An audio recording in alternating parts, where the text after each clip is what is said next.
increíble. El mar, cuando estás adentro, hay unas olas enormes. No es tan como se ve de acá, que parece de un solo color y parece que no hay olas. Y los barcos, el faro es como el elemento que los une a la tierra, es como el contacto con la civilización, es un poco eso, ¿no? Tenemos un faro en Gesell, está bueno.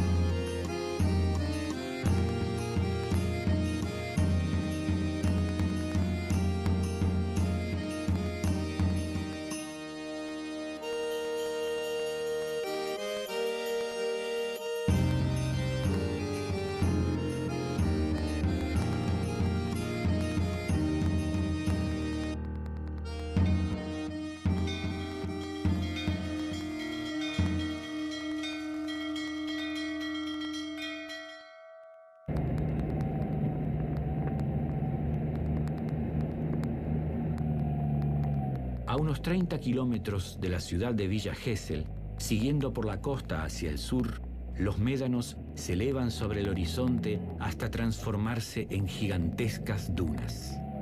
Las dunas llegan hasta 30 metros de altura. Habría que medirlas constantemente porque es un lugar muy movible, con el viento y con el mar tan cerca, estas dunas van cambiando. La reserva tiene una superficie de 5.700 hectáreas, son 20 kilómetros de largo por 5 kilómetros de ancho. Y esas dunas se interrumpen con un bosque de coníferas, y en el medio de ese bosque está el faro Querandí.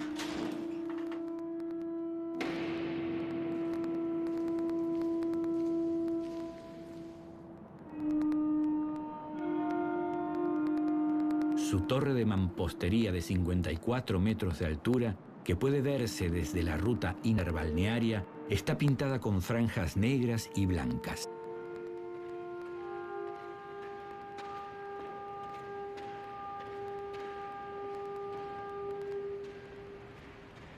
Desde el mirador, luego de subir 276 escalones, la vista es única. Al mar profundo y azul debe sumarse la visión de la reserva municipal, que con sus 5.800 hectáreas de médanos vírgenes es uno de los últimos lugares del mundo que conserva dunas en estado natural.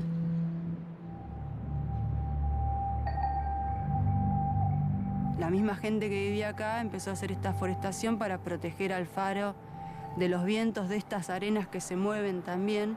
Entonces fue una protección para cuidar únicamente la estructura del faro Querandí. Hay en la reserva más de 100 especies vegetales autóctonas y exóticas, distribuidas en diversos sectores. En las dunas cercanas crecen matas de Spartina ciliata, especie que fue de gran valor para la fijación de médanos y su posterior forestación. Desde siempre se supo que la vegetación contribuye a la fijación de sedimentos. La fauna más rica que existe en este lugar son las aves. Hay una lista que hemos contabilizado el año pasado, llegamos a 210 especies de aves, que muchas son migratorias. Acá, ser un lugar costero, la ventaja que tenemos es que es una de las rutas migratorias de América, pasa por acá, y muchas de las aves que vienen del norte, de Alaska o de Canadá, hacen una gran migración, que muchas de ellas llegan a Tierra del Fuego, pero que en ese largo viaje tienen que descansar en algún momento, en algún lugar, entonces bajan en estas playas que son muy anchas, en donde encuentran alimento, y están varios días y después pueden seguir su ruta. Uno de los principales peligros que está teniendo la costa de la provincia de Buenos Aires es el avance inmobiliario cada vez más cerca del mar, entonces muchas de estas dunas costeras que antes abarcaban 150 kilómetros ininterrumpido, hoy día se ven cada vez más acortadas y cortadas su diferente ambiente. La otra problemática que tenemos es el tema de vehículos 4x4 y cuatriciclo, que es algo que está incrementándose día a día, y eso debería tener un circuito por donde circular y otro lugar que esté solamente dedicado a la conservación.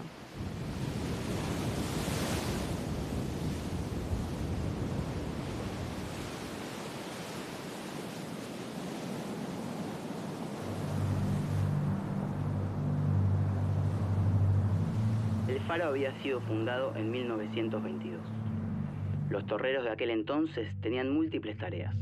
Además de mantener el faro, debían cuidar la llama de la lámpara, los niveles de los tanques de fuel oil y dar alertas y coordenadas a los barcos que se acercaban demasiado a la costa. También era común auxiliar a animales varados en las orillas. No era raro ver que lobos marinos y pingüinos se acercaran hasta la base, tal vez atraídos por la enorme torre. Para hacer más llevadera la vida cotidiana en el faro, contaban con un huerto que les proporcionaba verduras frescas. Todo el acarreo de combustible y alimentos se hacía en carros tirados por caballos, a la orilla del mar, ya que no existían caminos.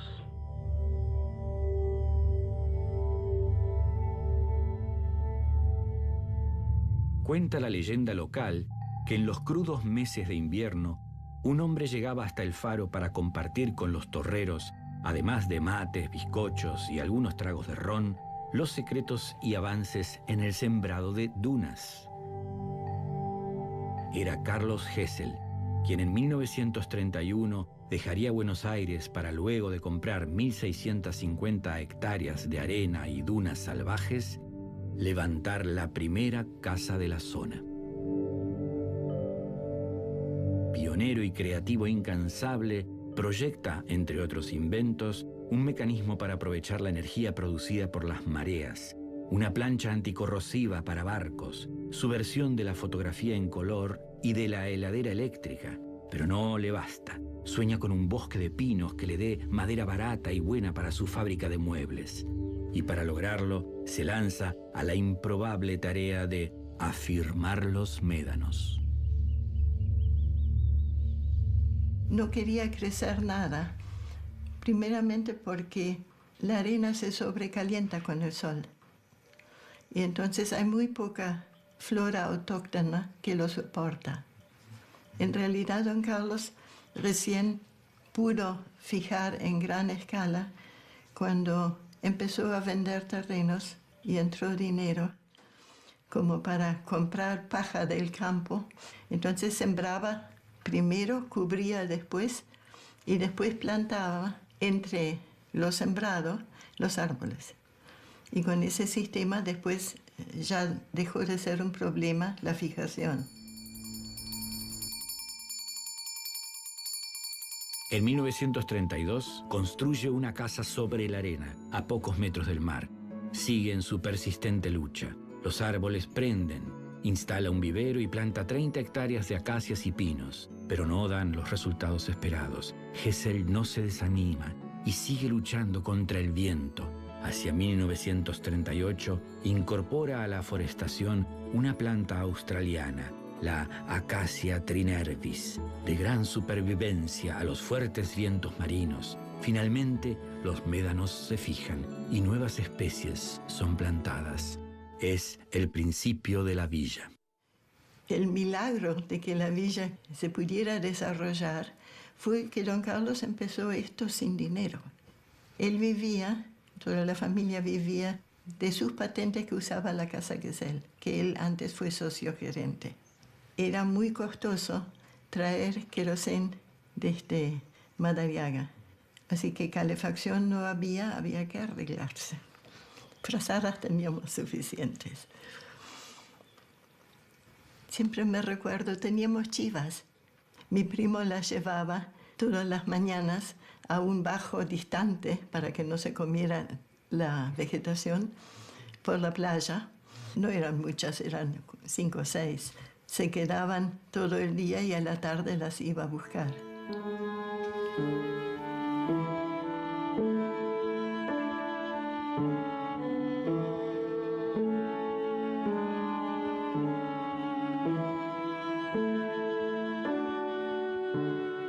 Él era un entusiasta del progreso. Y si bien no le gustaba vivir en la ciudad, le maravillaba que creciera a su alrededor. Vivía feliz aquí como era al principio. Él era un niño genial. Era, como decir, emocionalmente era un niño. La villa nunca se hubiera podido concretar sin doña Emilia. Ella lo apoyó toda su vida. Él murió a los 88 cumplidos y ella a los 90. Y trabajaban prácticamente mientras pudieron. En 1948 comienza a funcionar la primera escuela. El poblado semidesierto atrae a curiosos y aventureros. Entre el 6 y el 12 de enero de 1952, Ernesto Guevara visita la ciudad como paso previo a su viaje por América. 4 años más tarde, la empresa de transportes Antón inicia sus viajes de Buenos Aires a la villa, con lo cual se intensifica la llegada de turistas al balneario. Poco tiempo después, la villa marca una irreversible tendencia. Es la primera playa argentina en la que algunas osadas mujeres visten revolucionarias e inquietantes bikinis.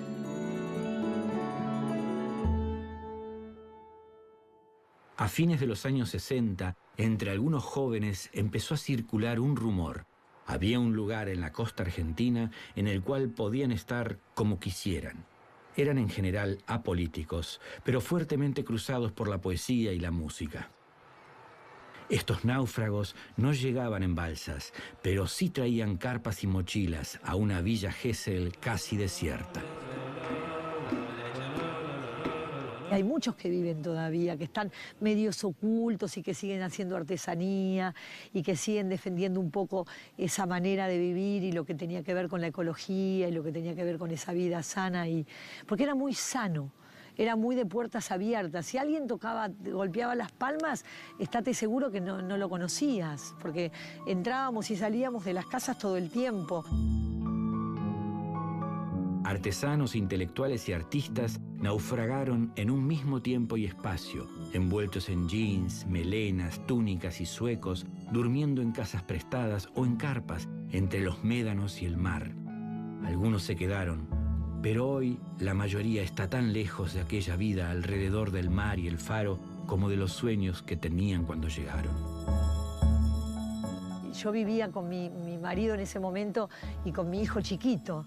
Entonces, cuando nos hicimos amigas de Cristina, le digo, y ella, cosas de chica, ¿viste? Tenía una historia, que se había peleado con, no sé, un novio. Le digo, pero no llores, vení a mi casa, esta noche vení a mi casa y te quedás a dormir en mi casa. Era una cosa tan natural que pudieras abrirle las puertas a todo el mundo. Y me acuerdo que se fue a dormir a mi casa y como yo tenía solamente una cama matrimonial, durmió conmigo.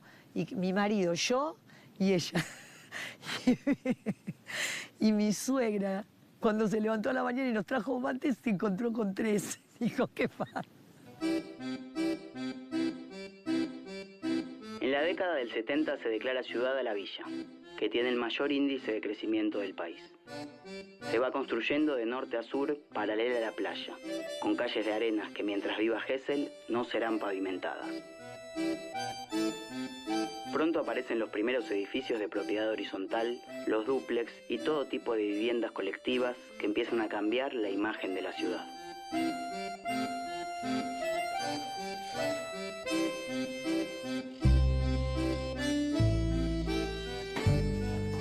La vida en el faro no ha cambiado demasiado desde su fundación. Sigue siendo cuidado por sus torreros.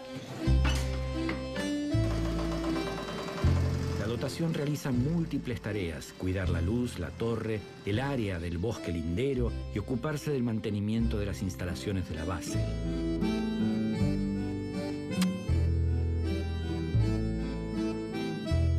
Así, los torreros se hacen tiempo para recibir a las caravanas que llegan en verano a recorrer la reserva, conocer el faro y subir su empinada escalera.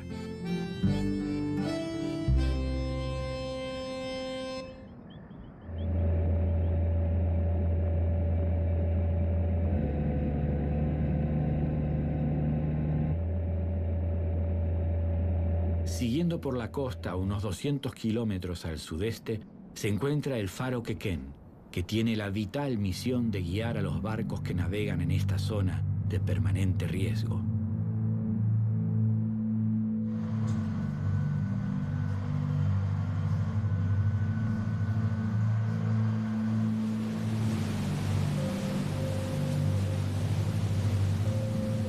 Estas costas son bien conocidas y temidas por los marinos que buscan llegar al puerto de Quequén, lindero de la ciudad de Necochea, al sur de la provincia de Buenos Aires. Sus amplias y agrestes playas están cruzadas por vientos que la convierten en un cementerio de barcos. Los naufragios se han cobrado cientos de naves y decenas de vidas desde 1845 hasta la actualidad. A pesar de los avances tecnológicos y en el diseño de los barcos, las fuerzas desatadas de la naturaleza siguen siendo la gran preocupación de torreros y navegantes.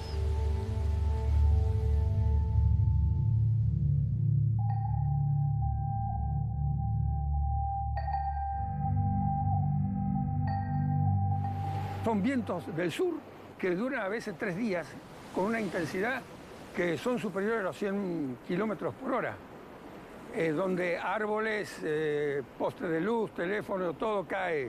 Lo arrastran con ancla y todo. Se hacen sentir con una ferocidad tremenda.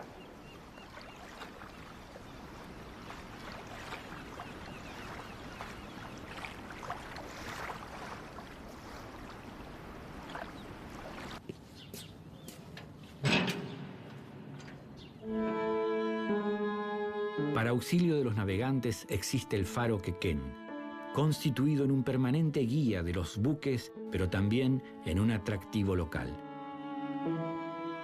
Se inauguró en 1921, levantado por la constructora alemana Dickerhoff y Wittmann, la misma firma que construyó el puerto vecino. Tiene una torre de mampostería y garita con grandes franjas horizontales negras y una central blanca. Su lámpara, que tiene un alcance de 27 millas náuticas, es de 500 watts. Está alimentada por corriente eléctrica y también posee un equipo de emergencia a gas.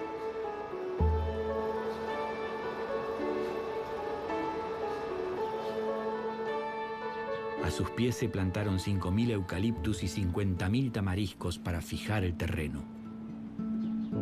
El faro fue un atractivo turístico para quienes llegaban en carros y a caballo por la playa, atravesando dunas y médanos, ya que no había caminos.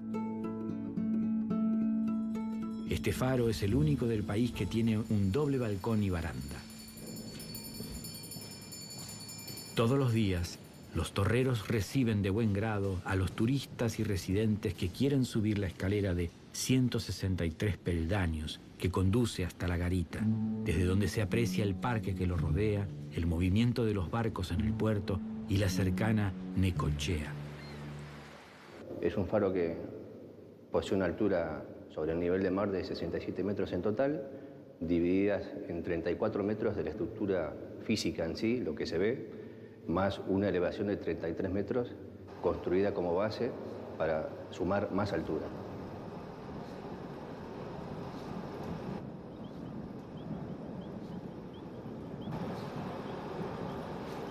La función es fundamental, en este caso particular de este faro, es atender al balizamiento de las escolleras, donde tenemos instaladas 12 balizas que hacen que los barcos que entran o salen puedan ser guiados y tener una derrota segura, tanto cuando entra como cuando sale del puerto.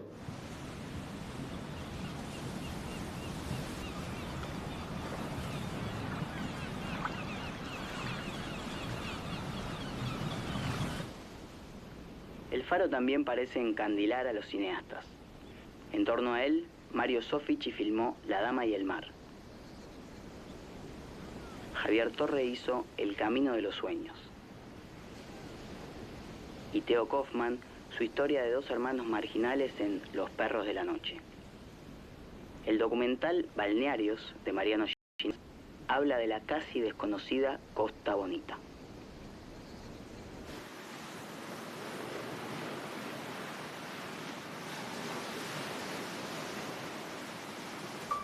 Desde la torre del faro puede verse en días claros la lejana Costa Bonita, fundada por un empecinado pionero en 1945.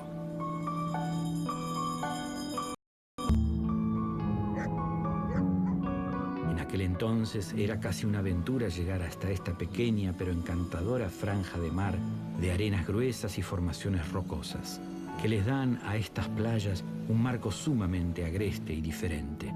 Dunas y un pequeño espigón completan el paisaje. Allí se levantaron varias casas señoriales y una hostería, confiando en que la llegada del tren uniera el balneario con la vecina Necochea. Pero el tren nunca llegó y hoy este es un balneario casi desconocido, con una población estable de apenas 46 habitantes.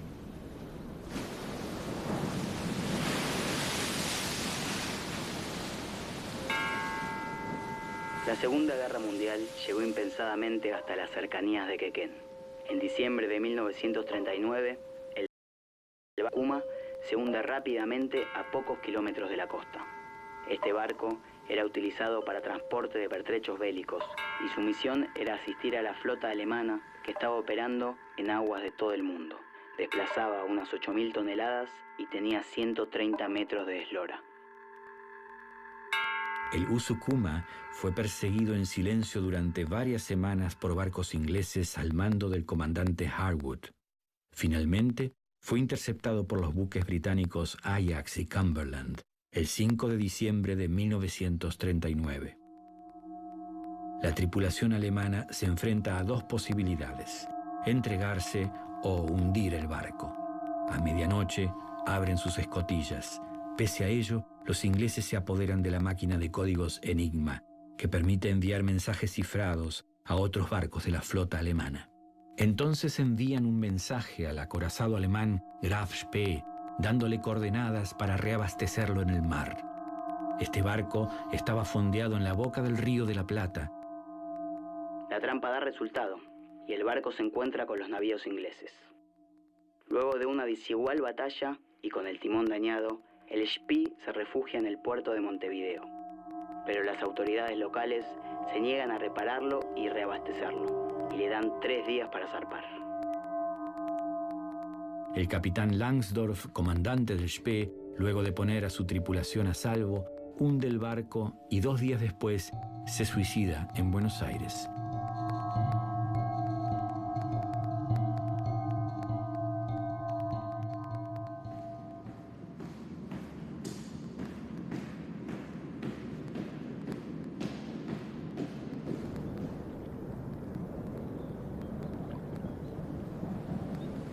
El faro es la imagen nuestra, la imagen del pueblo de Quequén.